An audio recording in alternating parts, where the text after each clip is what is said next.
This is the plaintiff, John Fee. He says he brought his van to the defendant's repair shop, and the guy's shoddy work caused his engine to blow. Now he's out $5,862.29, and he's here in the good name of justice, suing him for just that today.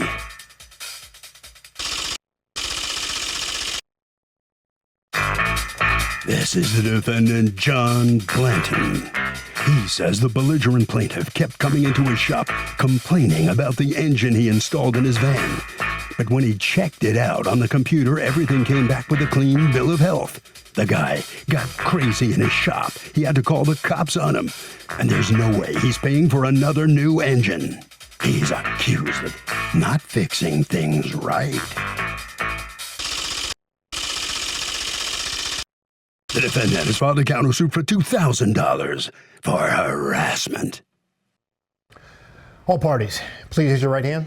Welcome back to the People's Court. Next case on the docket, the plaintiff brought his van to the defendant's shop and says the guy botched the repair job so bad his engine blew. But the defendant says the engine he installed checked out perfectly on the computer, and he doesn't know what this guy is complaining about. It's the case of Thar She Blows. Thank you, Douglas. You're welcome. All right, Mr. Fee, you are suing Mr. Blanton's company for $5,862.29 that you say his auto repair company owes you because they installed an engine that has become faulty during the warranty period. How did you first learn about this repair shop? Through coworkers. Okay. And you took it over there, and what did you have done? I had an engine and a transmission put in. And this was into what kind of vehicle? A 2003 Dodge Caravan. All right. And when did you have that done? In early December of 2020. All right. Once he replaced the transmission and the engine, what was your first inkling that there was something wrong with the replacements? Whenever I went to go change the oil after the 2,000-mile break-in period, it had used a whole bunch of oil. So did you ever bring the engine back to him and say there's something wrong? No, Your Honor, I didn't want to deal with him anymore. He told me whenever he was telling me about the warranty that I could take it anywhere in the United States. Okay. And I didn't want to take it back to his shop. Fine. You have that right. So did you take it to anybody else who diagnosed what was wrong with the oil being gobbled up so quickly? I watched it for a little while, and then I did. When did you take it to someone? Early July. Okay. So from January to July, you didn't take it to anybody. In early July, you take it to what entity? Just a few shops around town, and I called up a couple of other places, and they said that the piston rings were shot. Okay. Who is it that told you that the piston rings were shot? Everybody I talked to about it. No, I need evidence. I need evidence. You're suing in court for $5,000, so I'm looking at your paper. Scott's Engine Repair. Okay. Did they Scott's say that told the me piston rings were shot? They said the engine was no good, and if there was that much oil, it was coming up through the piston ring. Okay. Is that in writing by that company? I don't think so. Okay. No. What is in writing by that company? Just the estimate. Right. So, in other words, I'm trying to find the proof of what you're saying, that there's something wrong with the engine. So, I performed an oil consumption test, Your Honor. You did? Okay. Yes, ma'am. And? Tell me about it. And it came back, it's using about a quart of oil every 600 to 700 miles. Right. So all I need is a professional, because you're not a professional, telling me that there's something wrong with this engine. It's under warranty, so it shouldn't be a problem. You don't even have to take it back to him because it's under warranty. What's wrong with the warranty? I can't get another mechanic to work with the warranty. That's not the way things work. The warranty company will work with anybody in the United States. Right. But mechanics don't work with other people's warranty issues. I don't know what that means. The mechanic does. The warranty is like an insurance company, so they'll basically, the way if it's a nationwide warranty, you could take it anywhere, and they will be paid by the warranty company. Why would you not? Yes, ma'am, but they're because whenever you deal with the warranty company, they say that it's a big hassle. You have to do a bunch of extensive testing to prove that the engine is faulty, and then once you prove that the engine is faulty, the warranty company tries to pay them a third of what the job is. Okay, but there are warranty. Okay. So apparently you're picking mechanics who don't. That's like doctors that don't take insurance. Yeah, There are doctors who don't take insurance because they say, pay me full price, and that's how you deal with your insurance, and that's fine. But most people don't go to those doctors, right? And those doctors have a very wealthy clientele, and then the other people just work with the warranty company. But, that's the warranty you have. I didn't buy the warranty. You bought the warranty. But, I'd like to hear from you, Mr. Blanton. Tell me about the warranty. The warranty is 3 years, unlimited miles, parts, and labor, $50 per hour.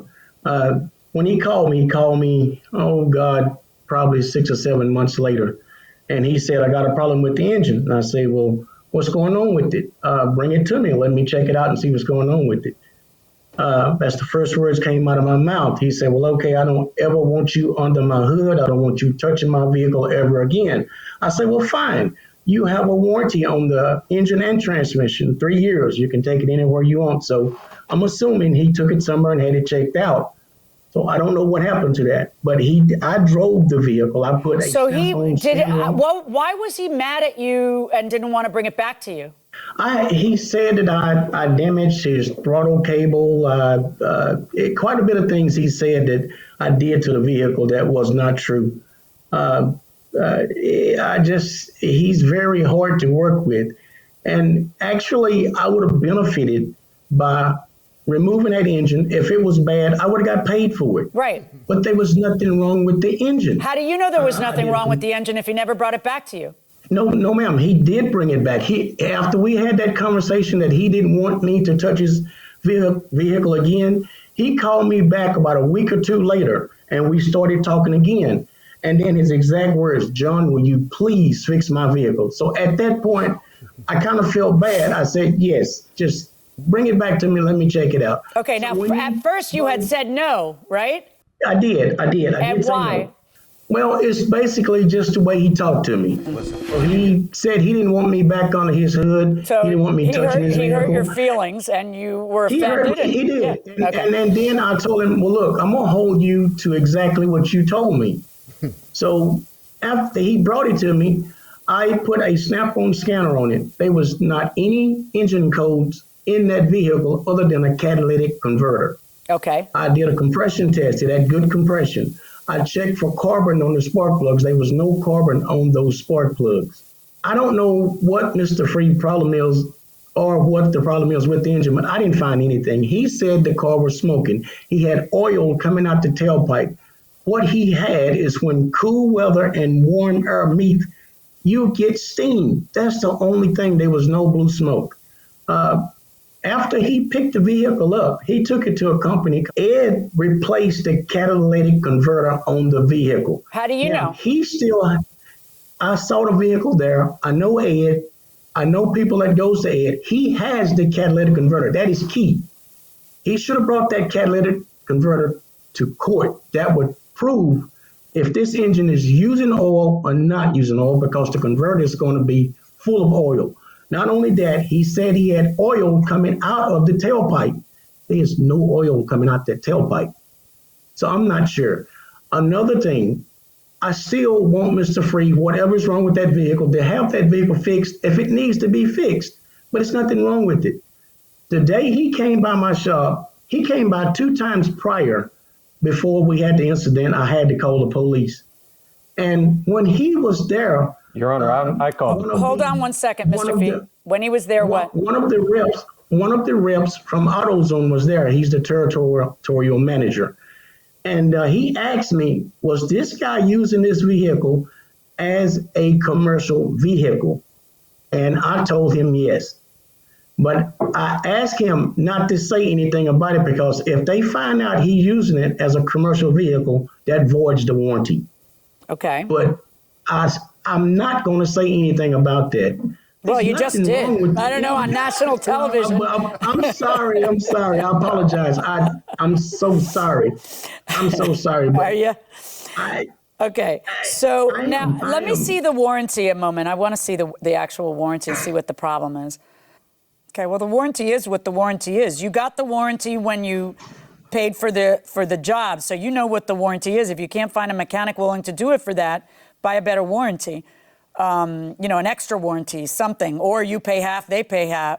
The warranty company pays their limit.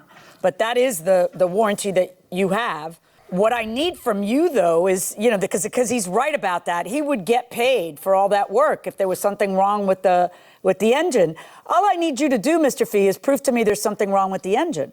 Prove that to me, not by your words. I did the oil consumption test, Your Honor. Well, that's you talking. You understand that you might not be the most unbiased of people because you're trying to get your money back, right? So all I ask is that it's super simple because people in your position do this every day in my courtroom.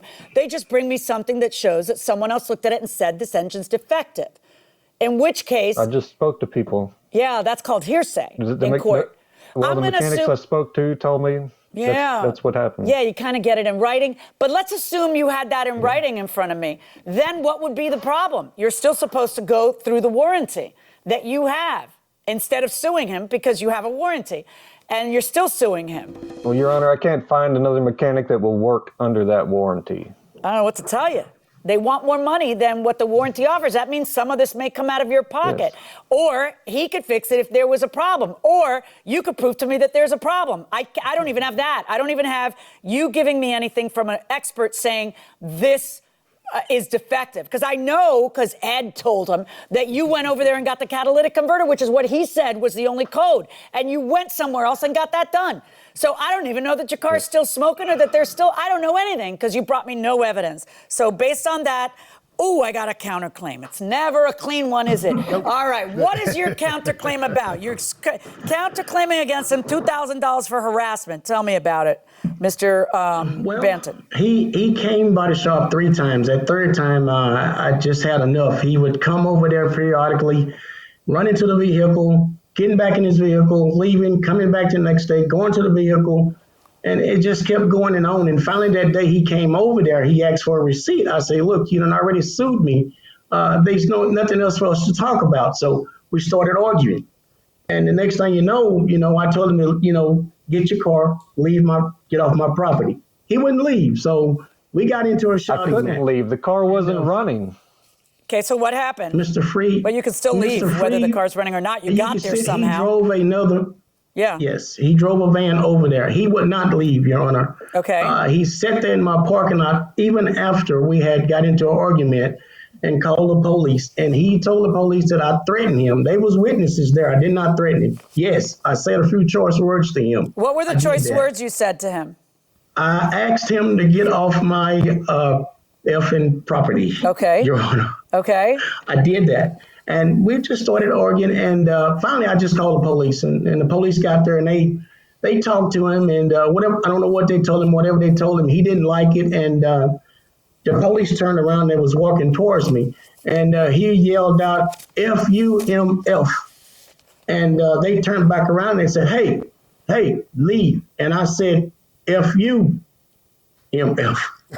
Okay. So he finally left. Then he accused me of putting his tires on flat. Now I'm wanting this guy to get his car off of my property. Why would I put his tires on flat?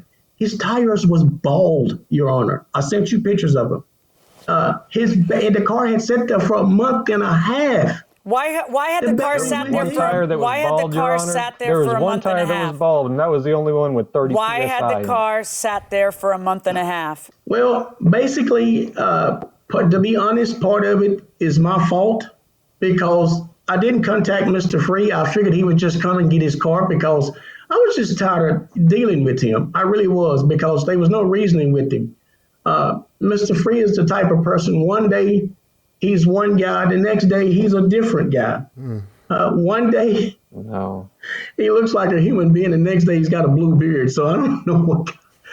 It just turned. I just want it out. Okay, so what's the harassment?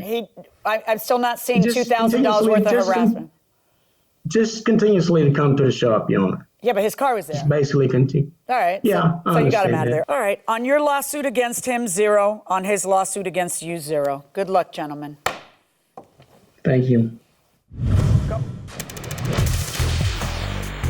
Marilyn, have you read John Grisham's new book, Judge's List. And if you have, what did you think of it? That is blowing me away that is a question that someone sent today, because I finished reading it today in the makeup chair. Really? It just came out in October. And I just, my makeup artist was like, can you look up? I'm like, no! I was in the last pages of it.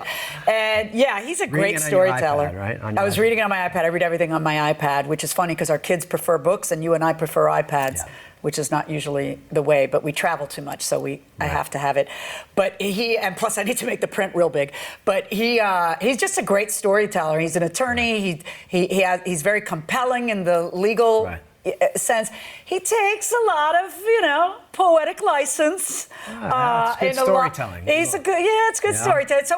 It's always maddening for a lawyer to read legal stuff. Sure. You wouldn't know because you barely read any fiction. Right. Well, I read the cereal box in front of me in the morning sometimes, right? Yeah, and a lot quite nonfiction, but you have absolutely zero imagination, and you don't appreciate fiction unless it was written in the 17th century. No, not quite. But I bet you're wondering what I read lately. What have you read lately? Funny you should ask.